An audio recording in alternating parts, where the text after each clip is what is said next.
two ways.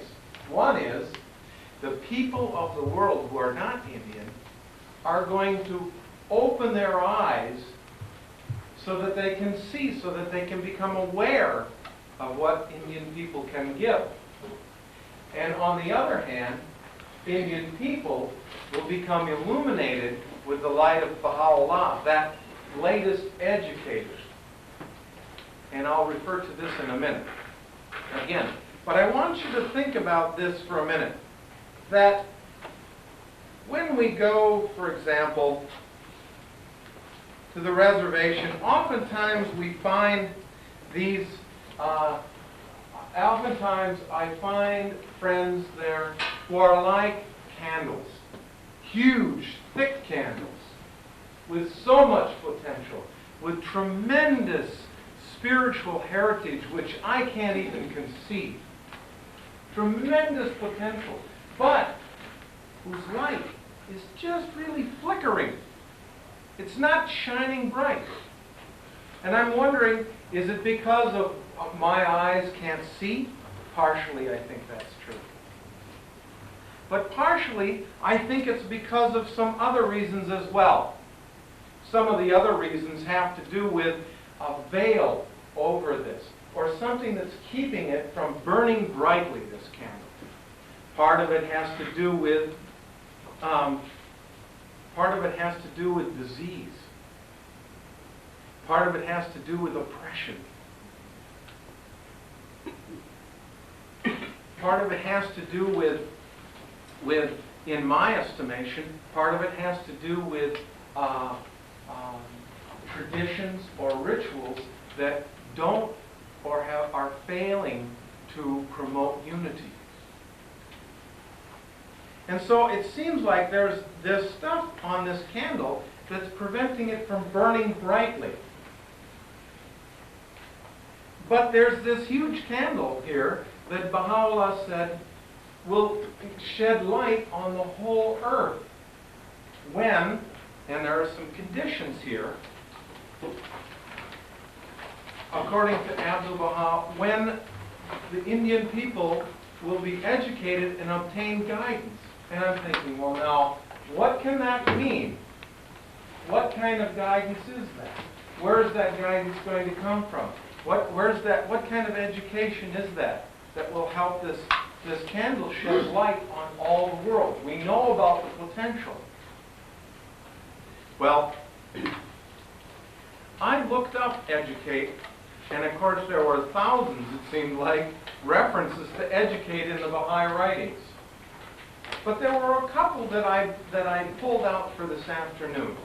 One had to do with number 4. It said, "That which hath streamed forth from the most exalted pen is conducive to the glory, the advancement, and education of all the peoples and kindreds of the earth. Indeed, it is the sovereign remedy for every disease, could they but comprehend and perceive it." So Baha'u'llah is saying that what can educate us is what has streamed forth from the most exalted pen. In other words, the Baha'i revelation for today. Also, number 5, it said, "In brief," Abdu'l-Baha explains, "Baha'u'llah hath become manifest to educate all the people of the world.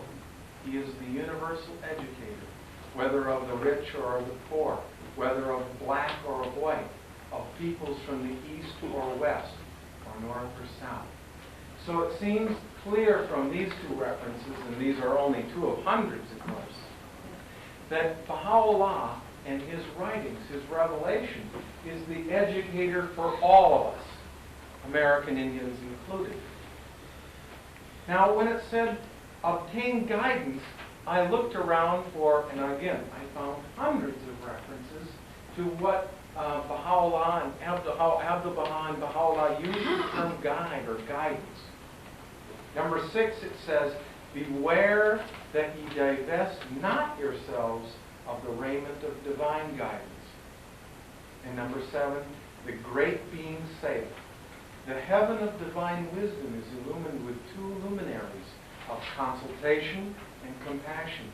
Take ye counsel together in all matters, inasmuch as consultation is the lamp of guidance which leadeth the way. It is the bestower of understanding.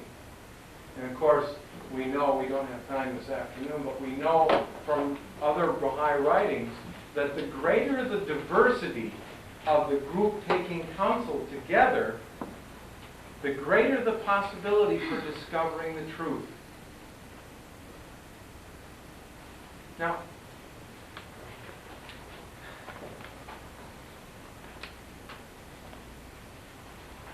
this shedding illumination, I know that Mrs. Locke is going to spend some time talking more about shedding light on all the world. But let me just share one quotation here, number 3. Baha'u'llah said, "We cherish the hope that men of piety may illumine the world through the radiant light of their conduct." And number 2, would that the hearts of men could be cleansed from these man-made limitations and obscure thoughts imposed upon them. Happily they may be illumined by the light of the sun of true knowledge and comprehend the mysteries of divine wisdom. Well, how will this come about? How will this education and guidance come about? We know what the source is. The source is Baha'u'llah and his writings. That's the source of guidance and education for all the people today. Now, there are going to be some people that Abdu'l-Baha has singled out in this world. In fact, I frankly don't know any place else in the writings where Abdu'l-Baha has singled out a group like the Indian people. I don't know anywhere else. So, how is that going to happen? How can the Baha'is today make that happen faster, facilitate that? Well, sometimes I'll tell you what I feel like. I feel like when I go to visit an Indian friend and I want to share with that person the Baha'i writings, I feel like a little candle that looks like this, about this thin next to this thing, right? But if I'm armed with the writings of Baha'u'llah, I have a giant flame. All right? I have a giant flame. So I'm nothing, but this flame that I have has the potential to burn away these things so that this can become a giant flame. Now, I have a feeling that many times when these two groups get together, these white Baha'i and these Indian people get together, there's a lot of focus on this and on this. A lot of focus on the candle. And not so much focus on the illumination. And sometimes we get confused. We get confused. We think that the source of the illumination really is this candle. And as it turns out, Abdu'l-Baha said, in this cause, God's Spirit is spirit unalloyed. It has no alloy. It's purest spirit. And as much as it's alloyed, as much as it's impure, we get in trouble. And so when these two groups get together, and I'm not saying that all of the white Baha'is are like this, I am only. But I think that when we get together, I think that if we could look for ways of finding, well, actually, the Universal House of Justice said it beautifully in a message a few years ago in which they said, we have to discover or create a new etiquette of communication, a way of talking that will facilitate unity. And I think the path to that new etiquette is a purely spiritual path. Because when we have the spirit of Baha'u'llah with us, then we have lots of patience for each other. And God knows we need that, right? Especially when I stumble and trip and bite my tongue and do all kinds of stupid things, right? I was telling Mrs. Locke earlier this week that oftentimes when I'm visiting her son Kevin, will give me little hints, you know. They're so dense, I don't even get it. And he's so gentle, he's so kind in giving these hints to me about, you know, this little stuff. And I don't get it. It's only when I'm driving home I go, oh, that's what he meant. But fortunately, all of my Indian friends are so patient and so kind to me that they let me come again and again to visit, and they don't point out a thing. They don't embarrass me or humiliate me. And so that keeps me coming back. And again, I have to keep saying, what I have to offer is nothing about me. It's nothing about this candle at all. It's only the illumination. And if I have any illumination at all, it's the extent to which my heart is filled with the love of Baha'u'llah. That's my only hope in helping be some sort of instrument to bring about this guidance and this education. Well, I'd like to introduce Mrs. Locke now and ask her to make a few comments. After that, we're going to, I've asked Nick Hawkins to say a few things, and I've also asked Ada James, who's a member of the staff at the National Teaching Committee office at the National Baha'i Center, and who has kind of a grasp or a handle on a lot of different activities around the United States where the Baha'is are teaching among the American Indian people. Did you have something to complete?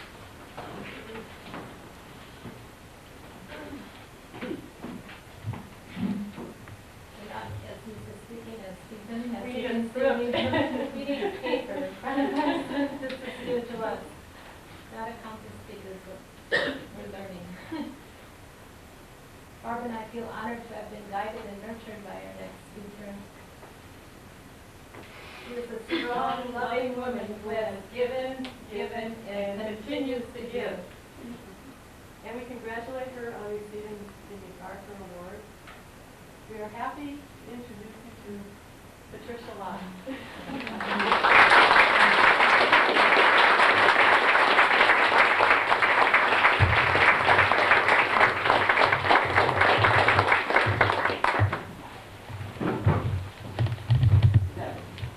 Talking in unison is really. Oh, it's not necessary. I have a loud voice.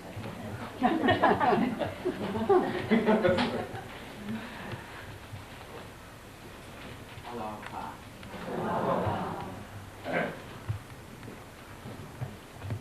I think that Stephen is right when he talks about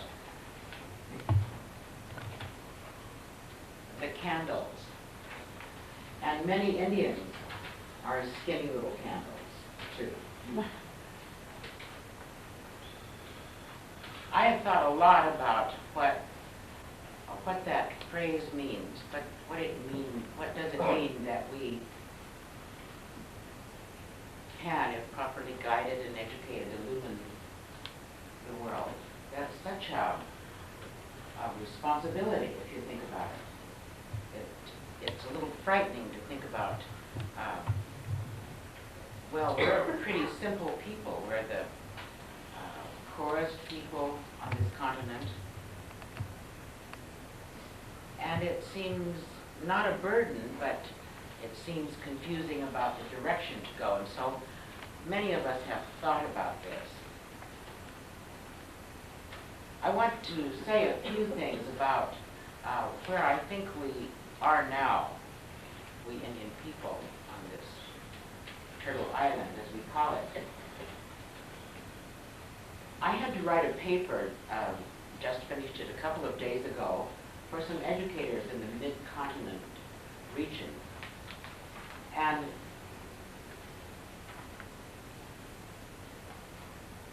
wanted to make sure they understand that Native American is not the legal term to be using now. We should think about the semantics of who Indians are. Native American as of last November means American Indian, Alaskan Native, Native Hawaiian, and Native Pacific Islander. So if you say that word, you mean all of those groups. The census that has just been completed tells us that there are about 2 million Indians in the United States now. But if you count the Indians from Central America, Mexico, South America, there are more like 18 million Indians in the United States right now. Indians have been here, according to oral histories that every tribe has, always. Indians believe that the Great Spirit put us here to take care of this Turtle Island.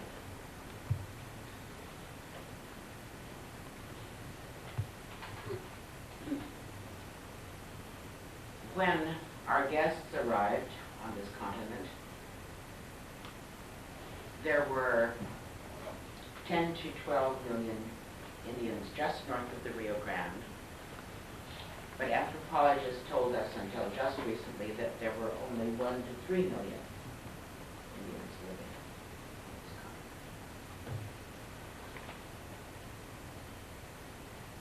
continent. Anthropologists have recently said that, have agreed that Indians were here at least 46,000 years ago. In New Mexico, the latest find, the latest carbon-14 testing did document that. There were 22 layers of this one site in New Mexico that have been tested and carbon dated and scientifically dated. And the latest, the first and bottom layer shows evidence now, but it's not finally dated, that there were human remains that are up to 70,000 years old. So the old theory that we all learned in school, that Indians came across the Bering Strait 10,000 years ago, has been tossed aside. So we've had a long tenure on the land, and we've made lots of mistakes. I have to tell you just quickly how I learned that lesson. I was in Canada at an ecumenical conference, and that term was used for men and women, holy persons that were meeting there to talk and transmit information to everyone.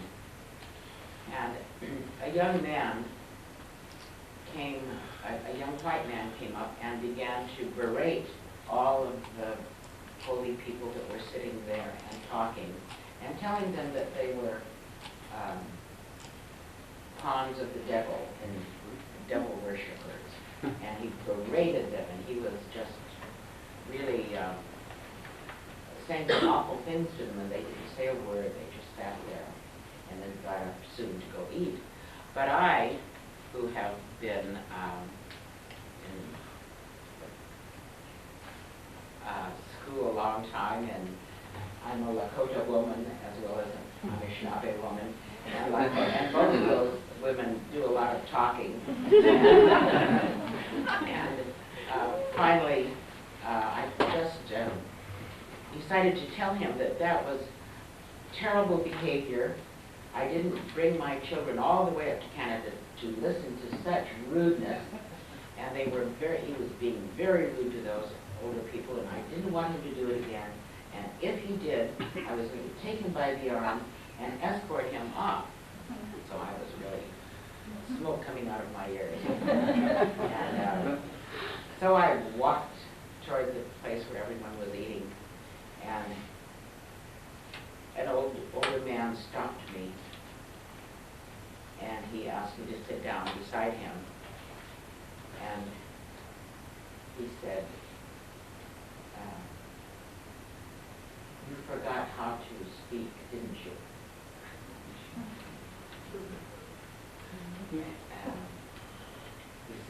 Anishinaabe does not speak like that to our white brother.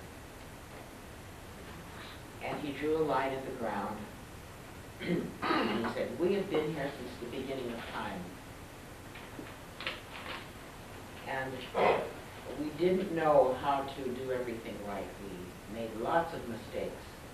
We didn't know how to treat the earth and the animals, and we didn't know how to treat each other.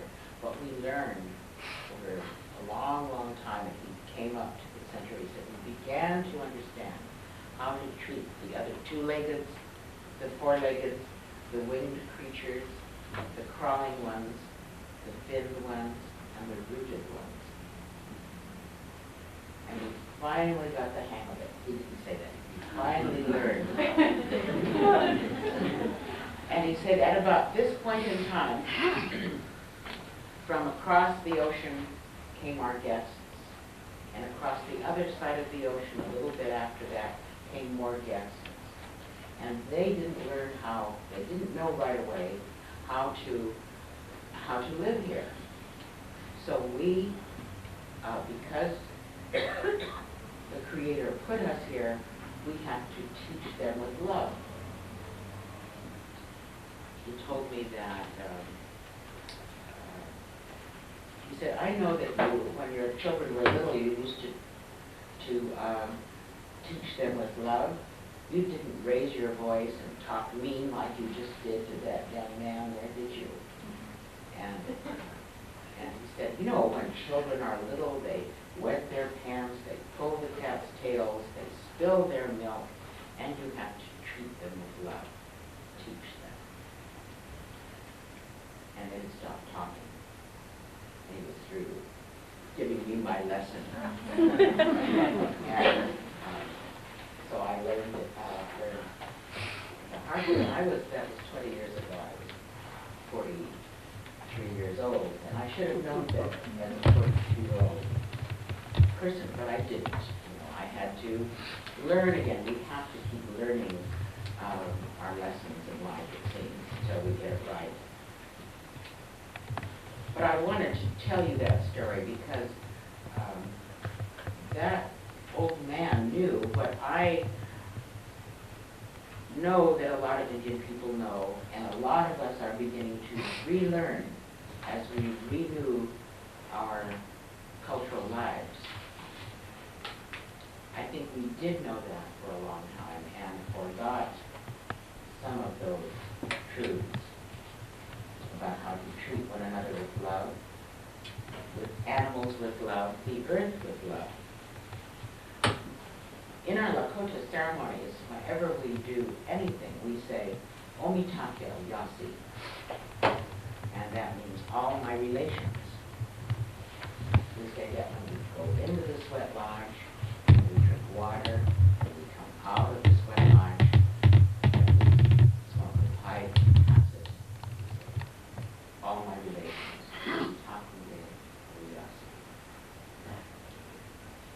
Let's all say it.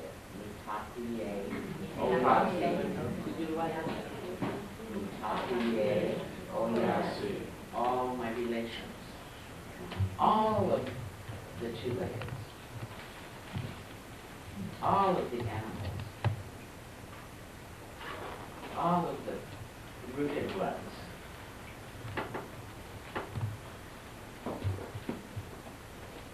Somehow, too, our ancestors knew about the sacred colors. Some of you that have seen Kevin dance see that he uses hoops that are red, white, yellow, and black. We just had a Sundance this summer, and we put flags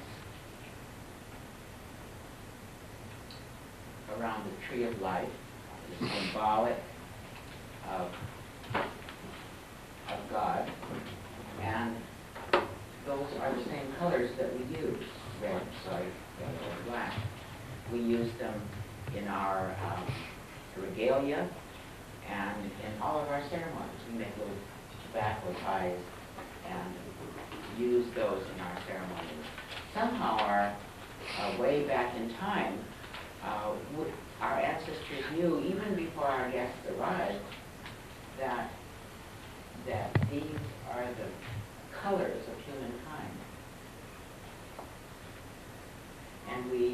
incorporate them. And we're not the only ones here, obviously. We're the ones that understand that we are all here and we must move toward the unity of all humankind. Somehow our ancestors knew that. And we are beginning to realize it again as we renew our spiritual strength. Just a week ago, I was talking to a man named Pete Catches, whom Kevin calls the main man now that we lost one of our important leaders, voting men, I guess, the way to say it.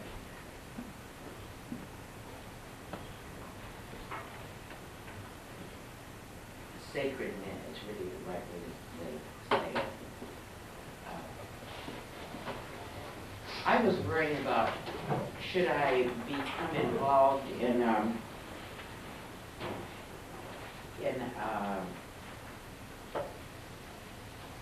did I have the energy to work in a Martin Luther King project? And I think I was being a little bit lazy, and I sort of wanted to hear Pete Catches tell me, give me a boost of energy. I think that's what I wanted, so that's why I telephoned him. And he said to me, God loves colors. He made a beautiful garden with all of the colors. And the Martin Luther King celebration will make those flowers come to bloom. And so, by just saying those few little words, not telling me that I was a coward, not telling me that, for not gearing up, he gave me marching orders and told me, how can I really help to work for the unity of all of the races. He just assumed that that's a role for a responsible older person. So I didn't argue, of course. I'm finally learning that I have to listen to these lessons. Or I guess I have to admit, too, that I thought it out. I thought that was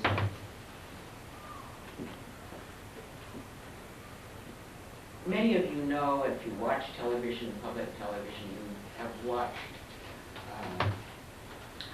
why the flame is so tiny among some of our people. Alcoholism has ravaged our people.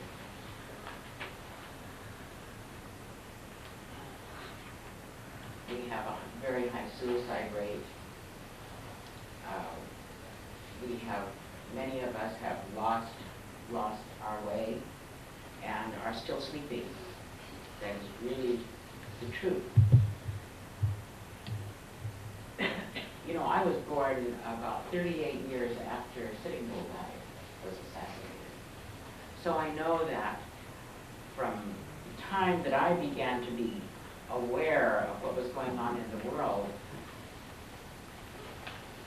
and what was going on in the world then was that we were the vanishing Americans. I don't see too many people here that remember that terminology, but it was symbolized by the Indian on the horse with his head bowed, and the horse's head was bowed, and that was it, vanishing America. But when I look over this period of to the present, and I'm 63 now, as I said, I see a revitalization and a renewal. I think that somehow this renewal of our spiritual selves, this renewal of the Indian understanding about the interrelatedness of all life, there is a reaffirmation of that in the ceremonies that are being revitalized all over the United States, all over Indian country. And I think that spiritual reawakening is going to make us more open to the message of Baha'u'llah. And then a return gift from those who have long been Baha'is. They can bring us to an understanding of the message of Baha'u'llah, and that will enkindle or illumine the spiritual knowledge that we have, and then we can share that with one another. I think that's an interpretation.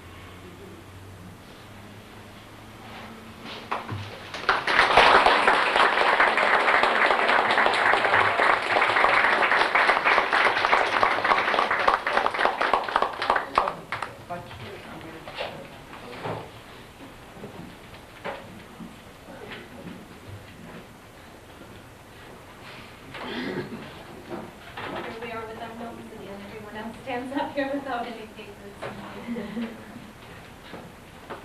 Barb and I met Nick and his wife Charlotte for the first time at an American Indian gathering in Milwaukee at the Baha'i Center there. We'll always remember that day. It was really, really special. I'll let Barb tell the rest about what happened that day. It was a scary day actually for us. We were standing, well actually we were sitting down. We weren't even brave enough to be standing. We had to sit down in front of everyone, so I guess we made a little progress. At least we're standing up now. But I'll let Barb tell you what happened that day. We were there at an American Indian conference, and I'm trying to think of what to say. I have all these things going through my mind. Somebody that we know from the Baha'i Center in Milwaukee asked us to sing a song that we wrote, and at that time we were really, really scared to do that. So the person had to ask us about 4 times, and we finally said we would sing it as long as we could sit down in front of everybody instead of stand up. So that's how we did it. You know, we all the people at the center sang with us, but also what happened was when we met Nick and Charlotte for the first time, Nick had brought down a drum for the first time that he unveiled, and his drum is called the 4-directional drum of spirit. And the song that we had to share with everyone was called 4-directional song of the spirit, which just really surprised us because we had never met each other before. And so then when we sang that song, Nick and I can't remember if there were other people as well drumming, but we all did that together for the first time. It was wonderful.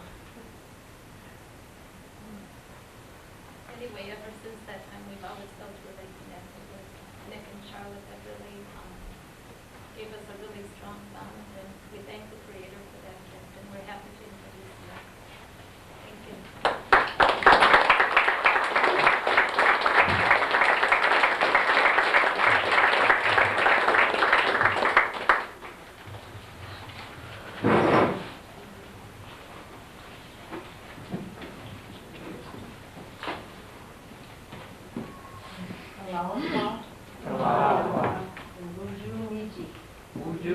All right. I'm going to start with saying my name of the spirit. Zawashku Bijiguk Minawa, Iwakamakuk and Vijnaka. That's the spirit of the blue sky. And Nick and I are blessed with Baha'i second moon circling around the earth. And it was given to us by a medicine man on the Grand Portage Reservation. And he adopted us. So we're very blessed to share our name with you and our spirit. And from Waswaganim is Lactus Lambo and Ojibwe. And my clan is the Martin clan, which is the warrior clan. Waberjeshi, and I'm also a warrior woman. I'm a Pichigakwe. We're standing on the boat landing and taking a lot of abuse so that the indigenous people of the world can stand tall. And I've had a lot of support. We've had a lot of support from people who are treaty support people, and they represent Baha'is to me. Their heart is very giving and very special, and we're very blessed to have these friends in our life among our Baha'i friends also. In my living on the reservation for 6 years, I have grown a lot. As Pat said, the alcoholism is very rampant. We talk daily. What can we do? How can we help one more person? How can we help the children? How can we help the mothers that are pregnant? And the 2B fetal alcohol syndrome children, hopefully that we can eradicate that illness. And it seems hopeless, but we know in the Baha'i faith it isn't hopeless. As the state said, we need help. And we are sending a message, as we've sent out for the last 6 years together, that we do need help on reservation, some way, some small way, some large way, of Baha'i families supporting us. And any way that you can, support is so important, because that's what the people need more than anything, our friends and family, and sobriety and kindness and examples of how to live a life so that the candle can burn with that glowing flame. I feel that the people are so open and they're so wanting, and they do accept friendliness, they do accept kindness, and living among them and teaching their children and being Indian is my special place right now, and I'm very pleased to share myself there. And I have a writing from prayers and meditation, and I want to share this with you because when I had a quiet time the other day, or I have no idea when this was, I started reading on page 266 on prayers and meditations, and I'm not a person that has a lot of time, and 20 pages later, I finished CLFFB1. And it was the most powerful writing I have read, I think, since I've become a Baha'i, other than the tablet of Ahmad and the tablet for the hands of the cause and the Noonday prayer. But this, I want to share with you on page 271 it begins, and ends on page 272, but listen to how Indian it is.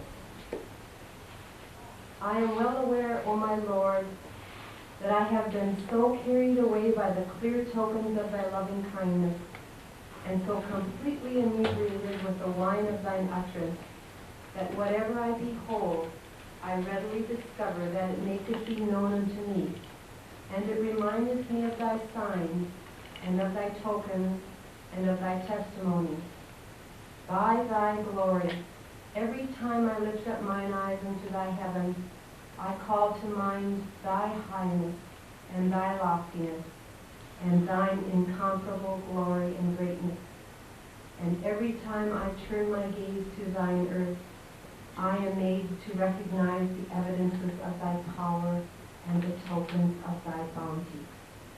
And when I behold the sea, I find that it speaketh to me of thy majesty, and of the potency of thy might, and of thy sovereignty and thy grandeur. And at whatever time I contemplate the mountains, I am led to discover the ensigns of thy victory and the standards of thine omnipotence.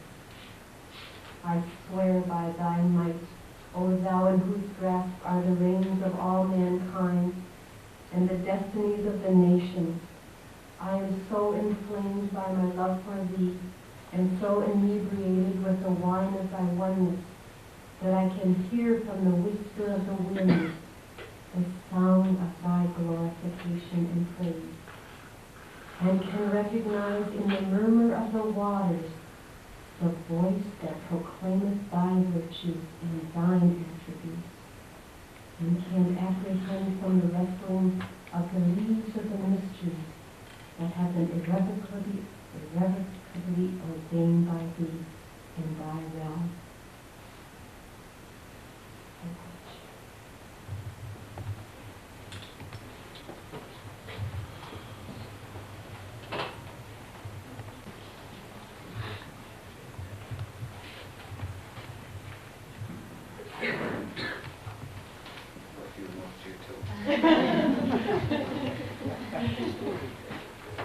My name is Nick Hawking, and when Stephen first called me up and asked me about this forum, and told me about Pat Locke and what was going to be discussed here. This quotation of Abdul Baha'i, I was really excited because I've never really heard it talked about before. And it's one of the statements, one of the comments that I first heard about when I began going to Baha'i meetings, Baha'i firesides. I want to thank two elders here, Mr. and Mrs. Lawler, my very good friends in the back, some of the very first Baha'is that I met in Oshkosh. But I have, in thinking about what Stephen had said and listening to the beautiful words that Tricia Locke had to say, I was reminded that there was a time on a reservation in Lac du Flambeau. I was in the hospital and had an operation. And another non-Indian woman, one of the only people, I was on just right off my reservation there, one of the only people that came to see me was a Baha'i. And she also gave me some pamphlets. Really didn't want them. They're kind of a captive audience.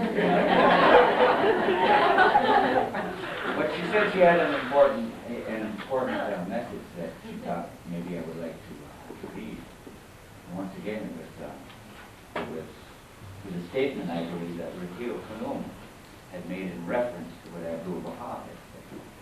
And it was, again, was these beautiful writings that I had read about and contemplated what it said, and then promptly forgot about it.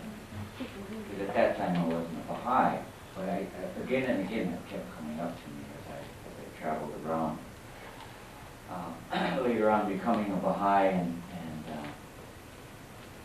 thinking always about what that passage could mean, because how could that be? I know my own life. I know my own life story. And even sitting back here, I was reminded one time, and I don't know who it was because I met so many wonderful Baha'is. In a short while I've been a member of the Baha'i Peace. But I remember someone telling me, Nick, when you get ready to stand up in front of a crowd, if you don't have anything to say, repeat Allahu Akbar, Allahu Akbar, over and over. And trust in Allah. maybe something worthwhile will come from your mouth. I've been asked to speak in many, many places, so I think maybe it's been working. But I've been fortunate to be traveling around quite a bit, and again, I want to get back to thinking about what it could mean in my own life, and how I believe the Baha'i faith, how it's helped me so immensely, I feel. I remember, I want to tell you a little story before, I want to do this in a hurry because I know we're running out of time, but I remember not too long after I was in the Baha'i faith, someone asked me to go along with him and speak, and it was Stephen Berkeley. And they were going out to South Dakota at that time, and I think it was, I'm not sure where it was, but there was about 6 or 7 of us crammed into this car, and we were traveling quite a ways, I think about 18 hours. And we were going out to speak, and I was going to speak on a very important subject that my wife had touched, and Patricia Locke here has touched, is alcoholism on the reservation. I was going to go out there and speak about that. I felt comfortable, so I was really practicing for a long, long time. And, anyway, we finally got out there to South Dakota, and this conference was going on, and I was a very, very long time. I was waiting. I was so anxious. One of the first times I had gotten up to speak. Geez, I had everything all planned out. Time was going by, and and finally I think Stephen asked me to get up to speak on something I didn't know anything about. I'm not sure what it was, and I panicked. I didn't know what to do. But I stood up there and I got to thinking about Allah. And I don't know what I said to this day, but I made it. But I wanted to say that the Baha'i faith has given me that. Back home on the reservation, we had a very, very hard time. And in thinking about what possible message we as Native people could give, I was reminded, and I speak about this oftentimes at the boat landings, being down there, and my wife and myself and my daughter a couple of times. She was 15 years old at the time, standing in front of these white people, and having them spit on me, having them threaten my wife, having them throwing rocks at me, having them threaten to kill me, and the philosophy that my wife and I had taken down was a Baha'i philosophy. It was a philosophy of nonviolence, and I don't think, my heart, I really don't believe if I was not a Baha'i, that I would not have been able to stand down there and take this. And it went on for hour after hour after hour. And I think, when I think about what Pat Locke, what she had mentioned about this man throwing this line, that's what I was thinking of. I was thinking that our people, our Anishinaabe people, the Lakota nations, and all the rest of the nations, the Indian nations of this continent, one thing that we never argued about, we never had harsh words about, was somebody's belief in God. And I remember the teachings of the Baha'i faith and the teachings of the Anishinaabe people, how we, as Anishinaabe people, had been here for so many years on this land, and how we had learned the lesson. We had learned these lessons not to argue. So when these people were doing, and my wife was standing down there and my daughter was with me, I thought about that. I thought that maybe we have to be the teachers. Maybe we have to show these people how to live. Maybe we have to show them that violence isn't the way. Maybe we have to show them how our ancestors would have acted in this time.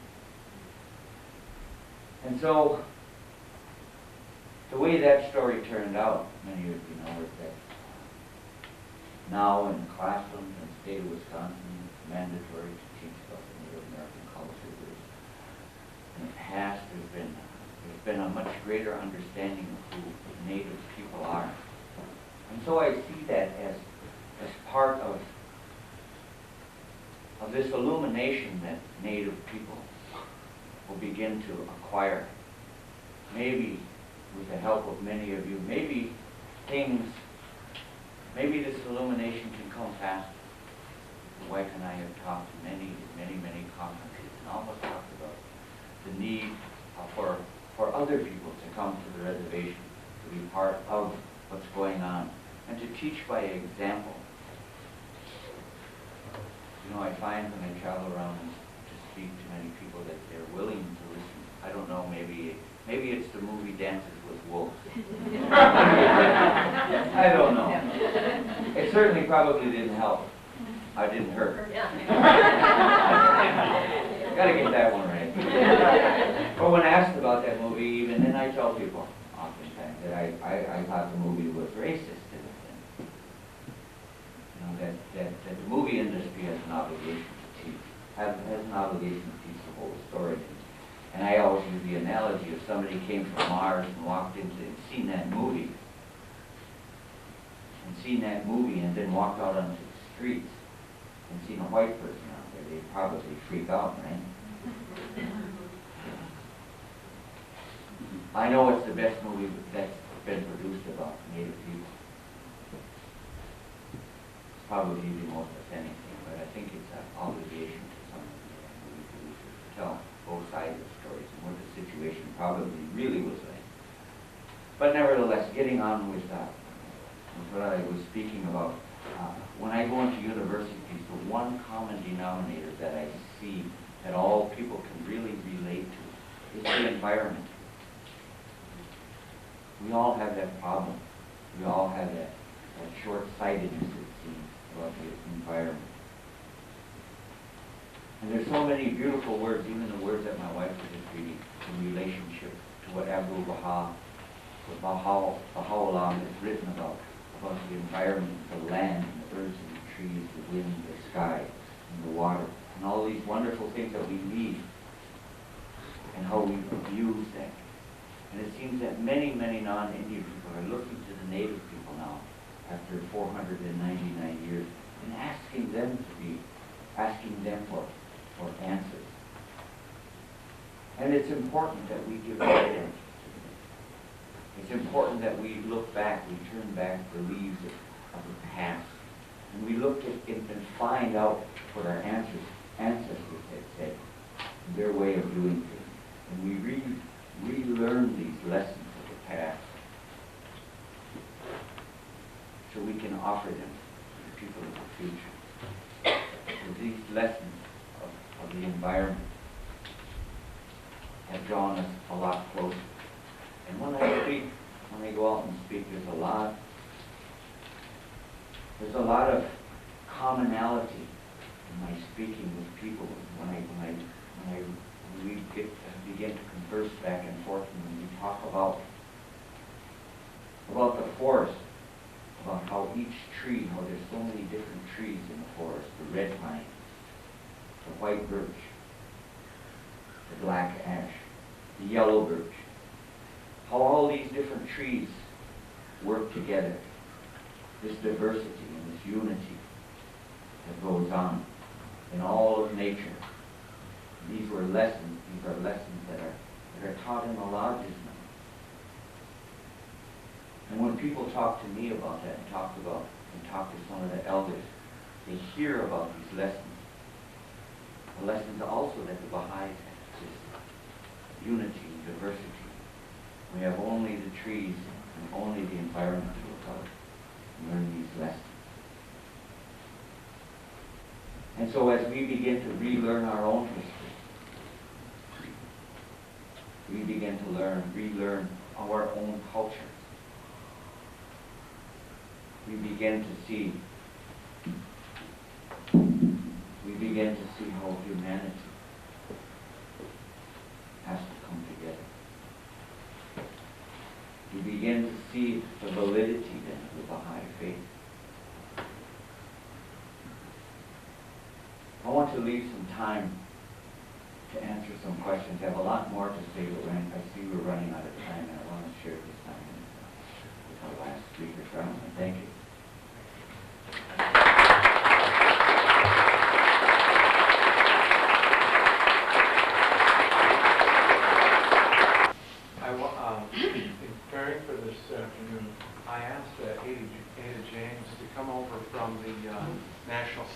of the National Teaching Committee office because she has a kind of a view of some of the projects and teaching efforts that are going on around the country. And I asked her if she'd just take a few minutes to share what some ideas she had for those who want to meet more Indian friends and maybe participate in some of the projects and so on. So if you could take a few minutes, and then we'll have time for some questions maybe.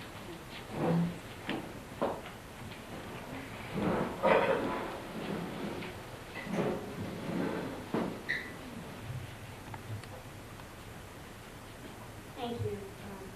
I'm really excited to see so many people here. And believe me, I copied some things, but I underestimated.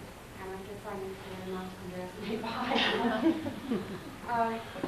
One of the first things I think that people think of when they think of teaching American Indians is we need to go where they are. So I thought that I'd look at where they are around here. In Wisconsin, there are 39,387, according to 91 census. Now, I know that Len and Woody Locust have been working in Milwaukee, and there's a lot of them right there. They have the Marion Census project is going on there, and they need help in various ways. They just finished up working with Indian Summer. And I have their address on here, so people are interested in getting hold of them. And of course, you know, Nick and Charlotte Hawkins. And I encourage you to mention the children, and the importance of the children. We've been, with the National Teaching Committee, working on programs for reaching children. And all the children are children of the kingdom. They're not just children of Baha'i parents. So there are opportunities there to work with children in other projects and help perform those. This past summer, there was a wonderful new project that started up on the Menominee Reservation, and there was a woman from southern Wisconsin who went there and visited repeatedly. Near the end of the summer, she held an honoring memorial ceremony for a young Baha'i woman from the reservation who had been murdered. And she invited 80 people, and 60 came. And they received information about Baha'i faith and heard about Baha'i principles, life after death and so forth. And she will want to continue going back and visiting those people and building the relationships and developing that. I asked Ms. Kabim this past week about goals, where she would set goals in Wisconsin and in Michigan. She said she'd have to think about it a while. If you see her, ask her what her goals are, what she would say. We also look at traveling teaching and at homefront pioneering. For traveling teaching, it's important to remember that as traveling teachers, we arise as consolidators because we work in concert with the efforts that have already been laid wherever we go. There's a little booklet that the National Teaching Committee sent some of these here. They're at a table with the Chinese teaching materials. There's no charge for these. Please pick one up and take a look at how you can... What? What's the name of it? Traveling Teaching. And it talks about approaches for traveling teaching. We're not approaching traveling teaching as we're going to go out with a lot of declaration cards, spend 2 or 3 days, and come back with all those cards signed. You know, we really have to realize that the foundation of the faith is from those people who live in those areas. And they're the ones that are going to carry it forward. And we know from the writings the capacity and the potential. And the effort in the traveling teaching is really that education and guidance.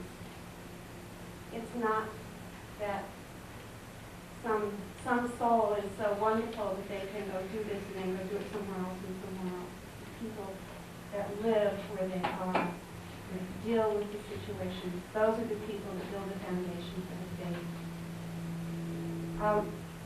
We have, throughout the country, we have 7 regional American Indian teaching committees, and they help with locating areas where homefront pioneers are asked for, and help to locate and replace homefront pioneers.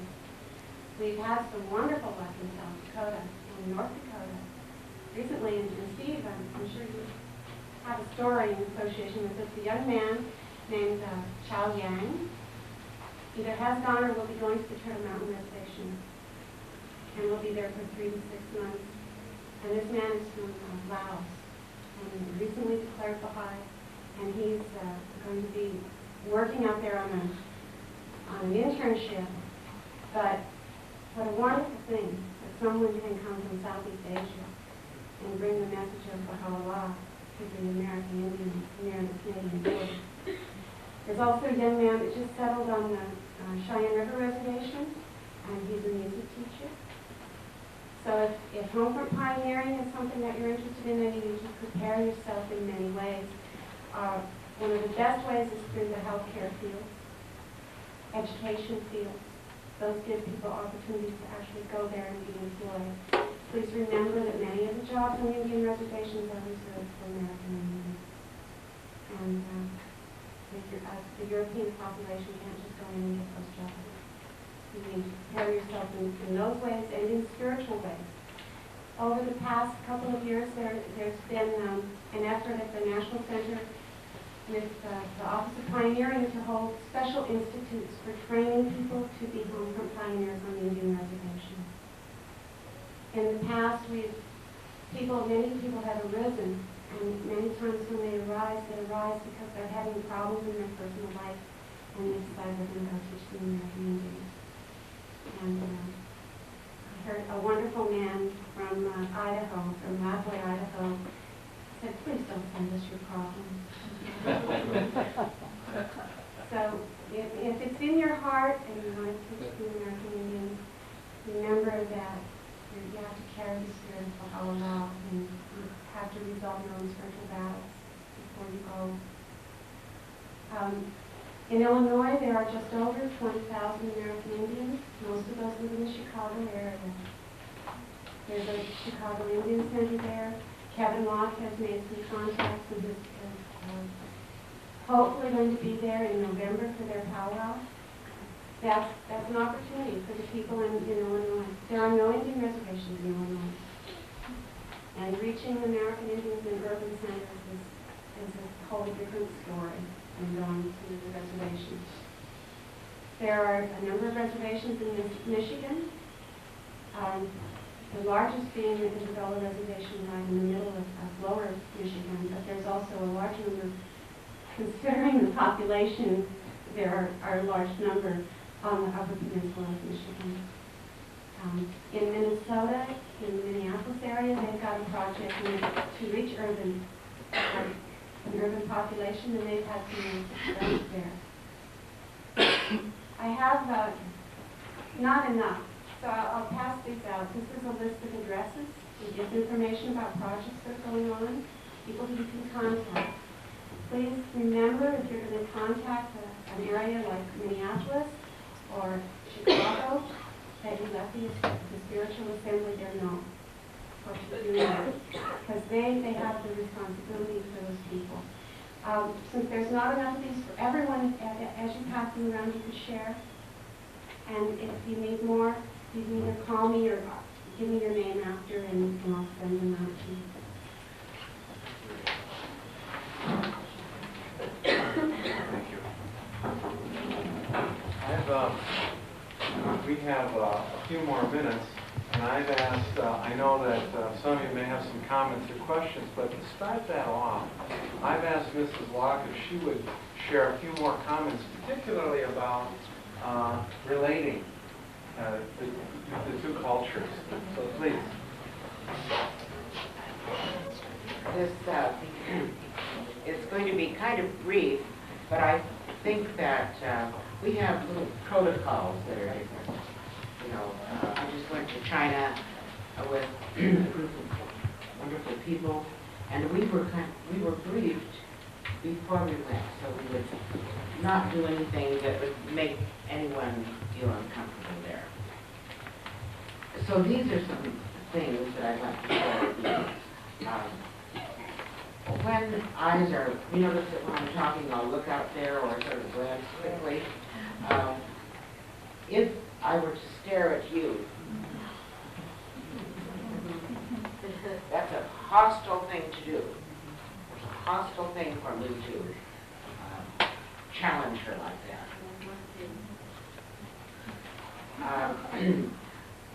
But yet, when people will talk to an Indian child and the child will put their eyes respectfully down, or Kevin Locke, I don't know if you've noticed him, he won't eyeball you like that, So it's a matter of respect. So I can glance at you and then look away, and still listen to you.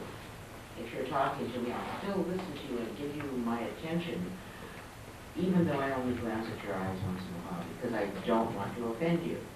I don't want to challenge you. So to us, that eye contact does not mean that we're shifty or not honest, and there are those differences in perception right about eye contact. Sometimes I train young Indian people that are going to go into college and say, well, you've got to do it or else they'll think that you're not honest and truthful. And so you've got to train yourself, so look right in the middle here, or else look right at the eyebrows, or right at the ear, and then you get used to it.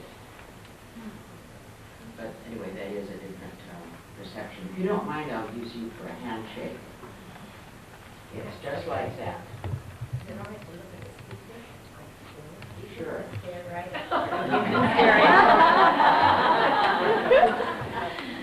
But anyway, did you see this handshake? It's just, that was too long. It's just 3. And sometimes women my age won't shake hands. I know how to shake hands, and I make young people practice that. But many of us died with from shaking hands with the black robes, the missionaries that came, the Spanish Jesuits, brought us lots of diseases, and we really died by the millions. So I wonder sometimes if that's one of the reasons why people are so reluctant to shake hands, but I don't know that. Proximity is another interesting thing. I feel more comfortable if I'm about this length. I noticed that many people, I see this on soaps, television shows, they get really close and talk to one another. That's something I Jim think that might understood. be the camera. Yes. But sometimes people do get too close, and we all have our different body language, I guess. There's another a zone, right? You've all got that. So anyway, it is about arm's length. That's comfortable for me, and so just go ahead and give people that space, or else they will be backing away from you. And that's not a good. You can read that sign, and that makes you feel uncomfortable too. Another thing that if I saw someone touching his shoulder, and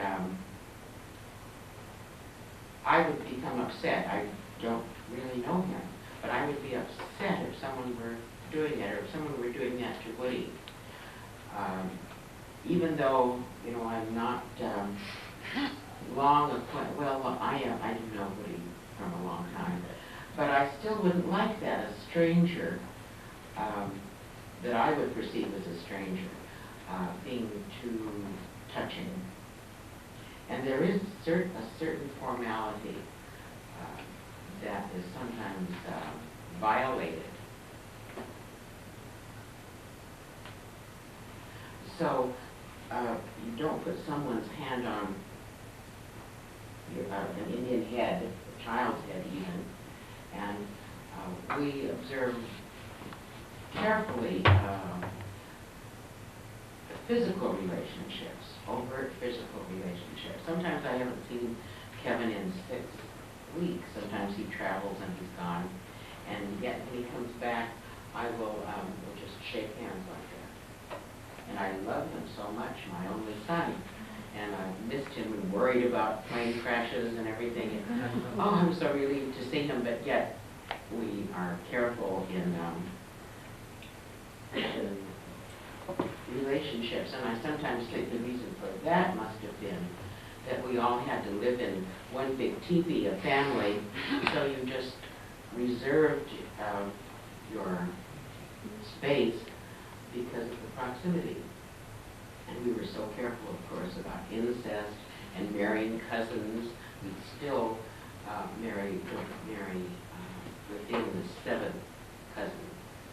So we're careful about that. And those are long, I'm sure that they have genetic lessons that we've learned from a long time ago. So we are polite. Usually,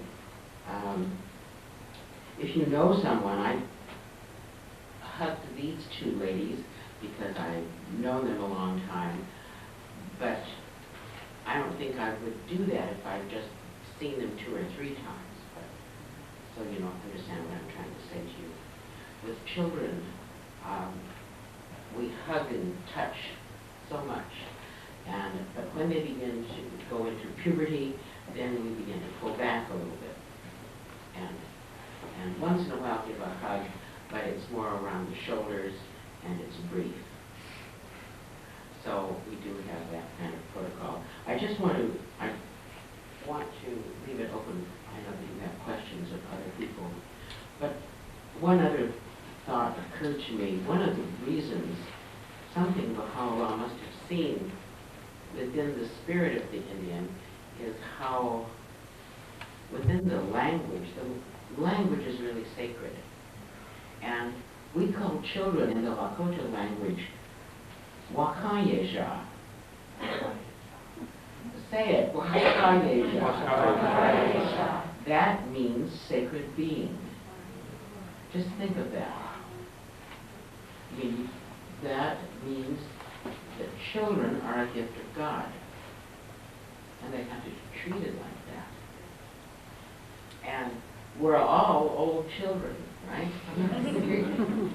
So we're all sacred beings, but people that could conceive of all of us as sacred and give the name to children, sacred beings, that must be one of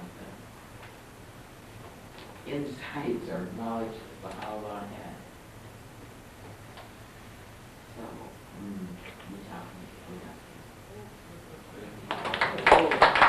I've wondered for a long time about the native ceremonies and religious ceremonies and how you as Baha'i view these. I know as a European being brought up a Christian and then becoming a Baha'i, we're asked to resign from the church, and we're told that the rituals of the church no longer have any meaning, and I agree with that. However, when I see the beautiful native ceremonies of this continent, I can't help but think they have a great deal of meaning. And I'm just curious as to how, I think you're a pipe carrier, aren't you? How does that all fit in for you? And will that continue 100 years from now?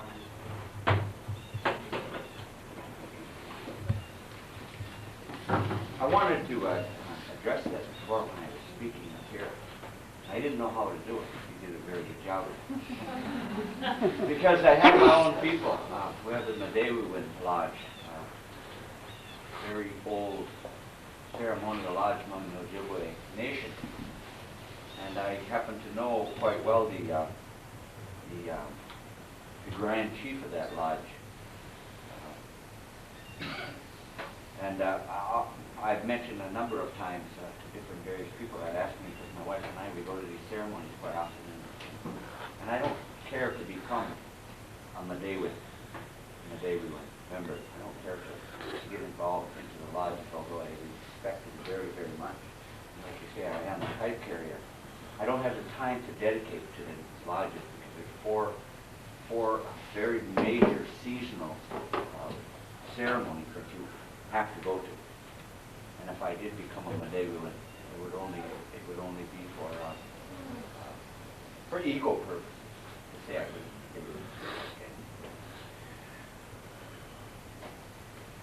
It's one thing on these ceremonies. I want to mention also that someone, a good friend of mine, came over to the house this past summer, I believe it was, and offered me tobacco.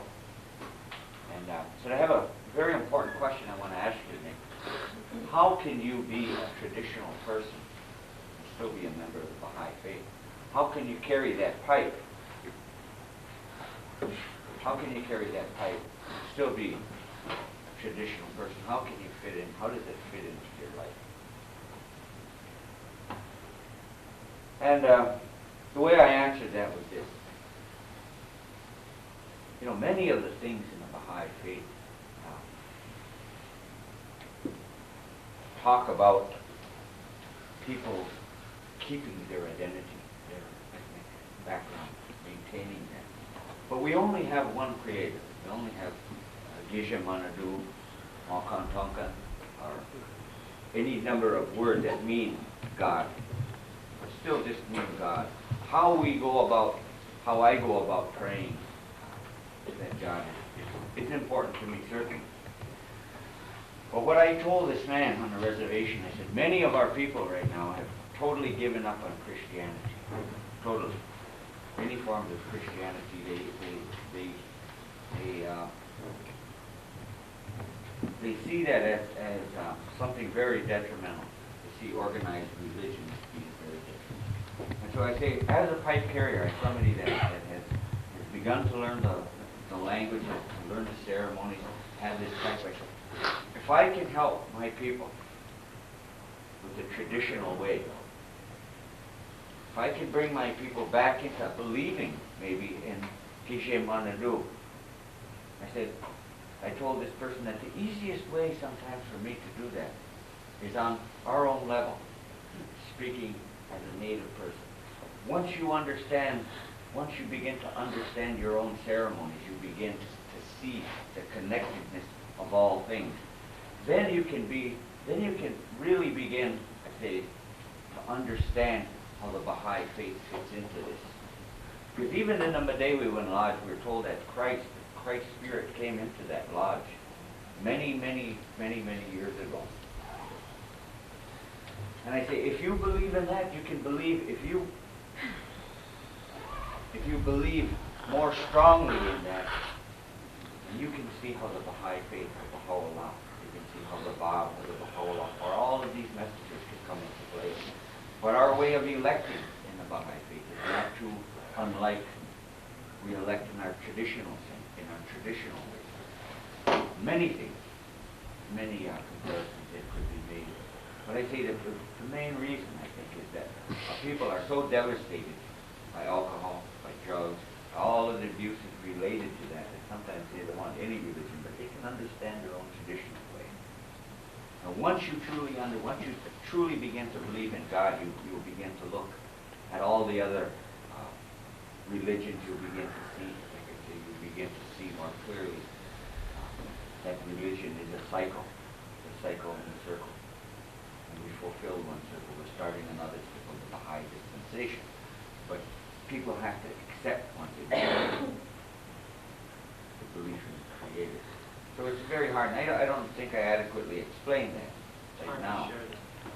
But I've always often wanted to talk to people fit very nicely. It's a very complex thing. Thanks.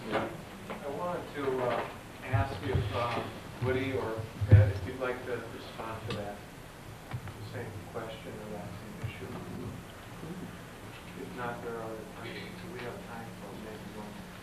Well, I think the idea of progressive revelation that makes a lot of sense. And the only thing I've ever objected to is when I see the messengers of God that came to the Indian people through the grace of God are left out. The white buffalo cat woman brought the way of worshiping God to the Lakota people. I understand a woman brought the Medeva way to the Anishinaabe and to the Wichita people. So God is so good that He loves us, and it's a growing and in depth of spiritual understanding. So it's a next step, and it seems to one of the things I've always liked about the faith is that respect for our ceremonies. But the thing that's so interesting to me is that the ceremonies, if you're going to practice the way of the pipe, that has to be not only religious but secular. So you have to do that, behave in that way daily.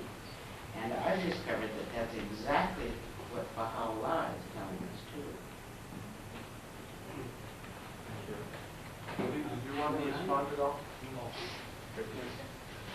You have a question, I know, and then you have a question, and then I think what I'll do is, I know we're going to have to eat earlier tonight, but we have permission from the committee to hang around here for a little bit.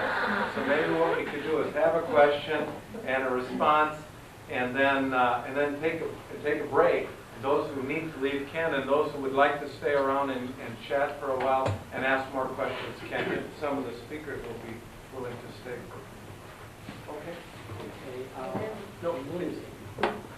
Within the last 2 years, I've read a lot and listened to lectures on the Hopi and Navajo traditions concerning the origin of man in the world and the breaking up of man into the four different colors and the giving of the stone to each of these, and that then eventually they will come back together, and the prophecies about Turtle Island and so forth. And I want to know if the Lakota and the Anishinaabe all believe in the same tradition. Is it worldwide, countrywide all over the United States? These stories? No, it is not. No, the Hopi believe one way, but we respect that. I think there are a lot of common ties to it. There's a lot of commonalities, but they're different. They're very, very different. They have so many traditions that obviously tie in with the Baha'i faith, and that's why I was most interested. Yes, sir. I would like to ask Patricia a question. As a Lakota woman, what were the things that influenced your decision to become a Baha'i? How did you become a Baha'i? What were some of the things you had to deal with as a Lakota woman?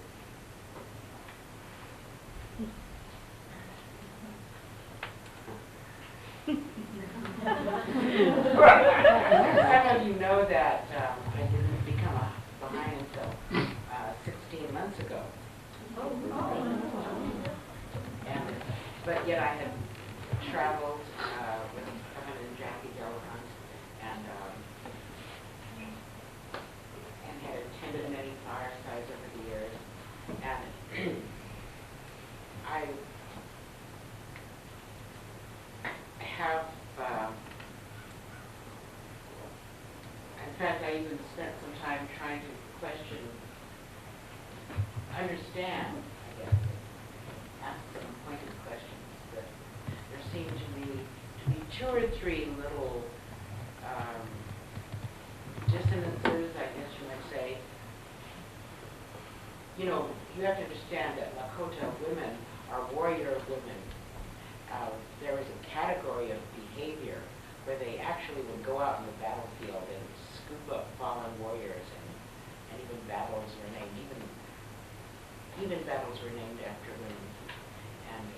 it was hard for me to understand why there's an absence of women at some levels. And so I have a friend named Baha'i who I was talking to him about this. I wanted to be a Baha'i. I did love Baha'u'llah, but I didn't want to have any questions or doubts. And so I was telling this to my friend Baha'i, and he just laughed at me. And he said, "You're sweating the small stuff." And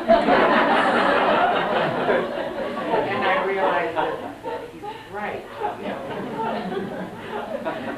You know, there's, for instance, we believe that, and it's not true with the docile, that if you have a frustrating star-crossed lover or something like that, if you can't ever get together with the man you love, you'll, after you die, then you will be reborn as twins. Well, I kind of like that idea. I thought that's romantic, and I like that idea. So you see the reincarnation part of it. I was questioning that. And then I realized that when Baha'i pointed out these were just little worrisome intellectual small stuff. What sort of things really appeal to you?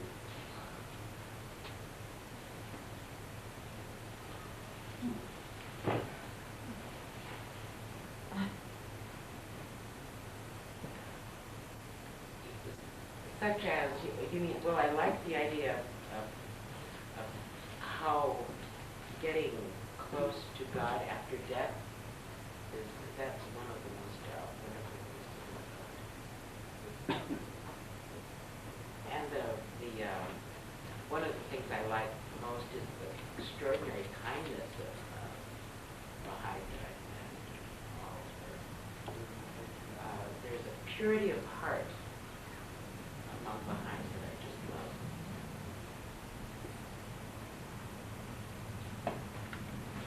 Thank you. I'm going to stop this now, and I know that others have questions. I understand, and I'll let you ask this question, okay? But not right now. So,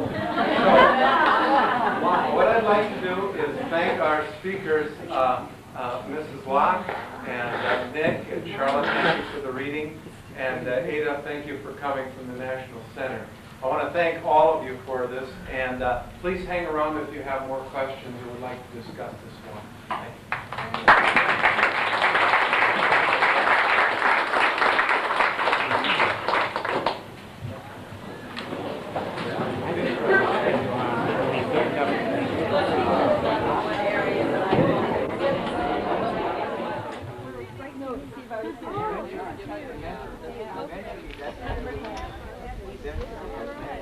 Oh, good.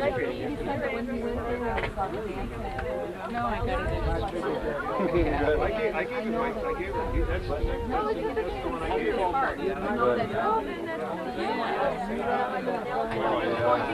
That really worked out good. I'm glad it could come along. This is the address. Right where you're reaching your class. Oh, good. Okay, I really appreciate that. Yeah, you can maybe call on some of the Baha'is. Appreciate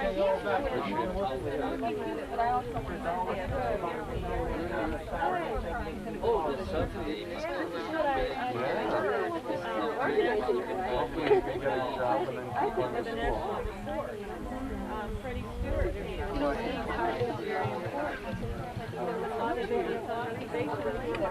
Oh, saying that. Oh, saying that.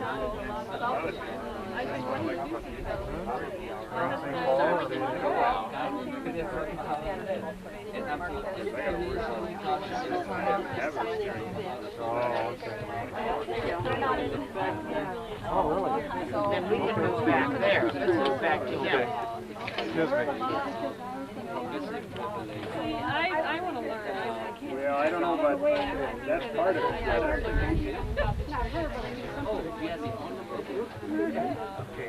How much turkey are you? Well, they say that the first thing that's so funny. And then when like you your bring it up, granddaughter? my dad did. Yeah, What are you doing there, Bob? great-granddaughter. My dad.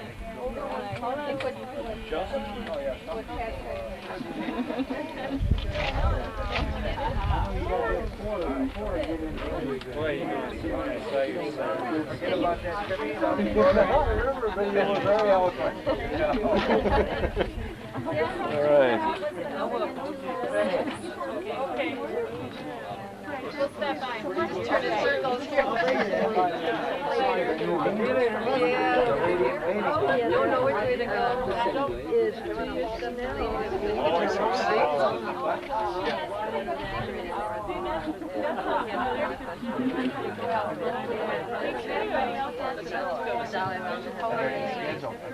Oh, good, good. This is where I'm typing it up. And I'm going to, well, I'm on the worst committee, and that committee.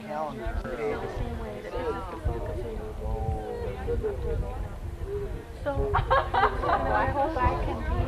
I was in Minneapolis. Probably be getting notes and letters, phone calls from me occasionally, and at least now you know who I am. Well, I'll tell you. Did you meet Charlotte? She said she met you. So nice. She's got blonde hair. Anyway, she's the assistant to the Philly Boyd, and she's very gung-ho. See her, would you really introduce me? I don't think. Okay, I will. I think I would have remembered her. But if we Charlotte, yeah. I don't remember. If we put it in her hand, you can be guaranteed something's going to happen. Because she's that kind of person. And she's here this weekend. Yes. Oh. Where are you staying? What the youth is having their party tonight at the Rock and Bush. Oh, yeah. My name's Woody Locust, and I'm Cherokee in Creek, Oklahoma, and I'm a Baha'i, and I've been a Baha'i for about 17 years, and I'm glad to be a Baha'i. Thank you. What is it about the Baha'i faith that you think is important? Well, I think it's important because it includes all religions, one thing. I like that because it includes all religions. Mankind is one, and God is one universal. We're supposed to be one universal language too. That's what I like about the Baha'i faith. That's all I can say.